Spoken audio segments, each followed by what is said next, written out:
So even though because we only got 50 minutes, I just want to get us all back together to just get some comments from the participants here in terms of the experience of trying out this model and any takeaways you might have from the session to this point. So I know there's a few mics around, and I have this one, so I'd love to, if anybody's brave enough to share your current reflection, I'd love to hear your take on this. So what I noticed during our session was that we originally intended for there to be 3 people to debrief one person, and it ended up being one person because it seems like the back and forth is much more natural unless you share a mind with your co-debriefer.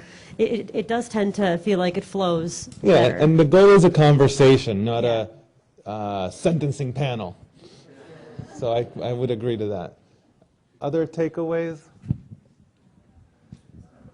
Or questions? Yeah. So I have a question. I like the framework, and the thing that I wonder about is, well, yeah, Damien, I'd like to talk to you about this framework, if that's okay. No, sorry. You can practice it anywhere. I know, the but taxi, how do you? The restaurant. I mean, anywhere. It seems like you might, with the question, with the I wonder part, like, it seems like it's easy to fall into a trap of like being passive aggressive with your question or something like, I wonder if you enjoy torturing learners during debriefing. Like, how do you phrase that so that it's not like where the other person then has a strong reaction to it or gets defensive? Great point. You got to put all that in your. You can't hide your point of view in the question. You got to put it in your I think. So I think when you do that, you might be torturing the residents a little by blah blah blah, wondering what you were trying to do at that time. So you got to clean up your question by putting it all into the perspective. And I think it's really seductive to do that. For me, it helps to remember that the I wonder part should really not be a yes or no, but leave an opportunity for them to then use their I think.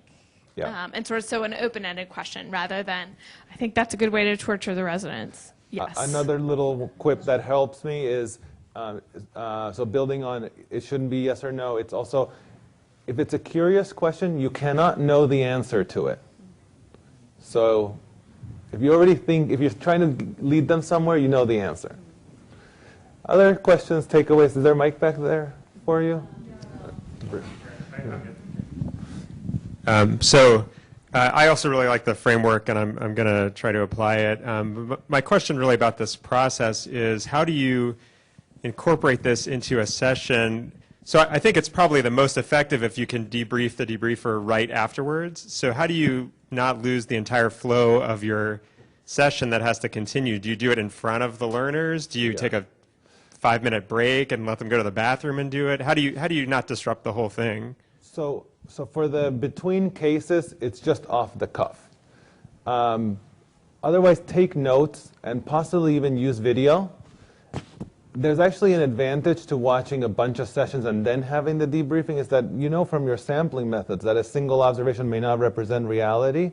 And so maybe like what you saw me do in the first case is just me waking up and the coffee finally, like the caffeine going into the vein and acting up, But after a series, you have some notes to say, hey, Damien, first case, you opened like this. Second case, you opened like that.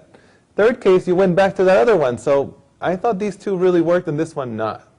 So what was going on with that?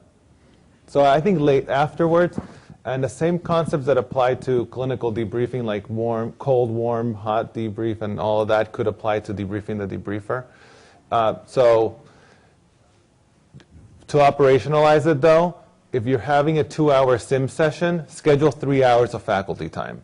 A half an hour pre-brief to set the stage, get through your cases, do your thing, and then don't cheat yourself out of the half an hour of self-learning to go over and prep for the next session. Really quick. Stephanie, Thanks. You can do a really quick, like, plus delta even in the control room in between cases, and I do it with residents too. Like, okay, I noticed that, you're stumbling a little bit with figuring out what vitals you wanted to be there. How can we make this better for you next time? Do you want me just to do this part? Or I noticed that, it was really easy for you to talk about the differential, but when they struggled with giving the aspirin for an MI, you didn't quite know how to bring that out. How can how can I help you get to that point? So. We'll be done in 2 seconds. And I think not in front of the learners. I think from a safety perspective, just like I wouldn't debrief you on the laceration repair you just did in front of the patient you just repaired, because it's just not as safe for anybody. It creates distrust with the learners as well as the patient, so to speak. I think you want to be in a safe space to do that, removed from what just happened. So huge thank you all for coming, and to my co-faculty for agreeing to work with you. My email's there. I have some cards if anybody wants to keep in touch. And of course, you're welcome to come to Boston, spend a week with us. We'd love to have you do more of this. So thank you again, and good luck.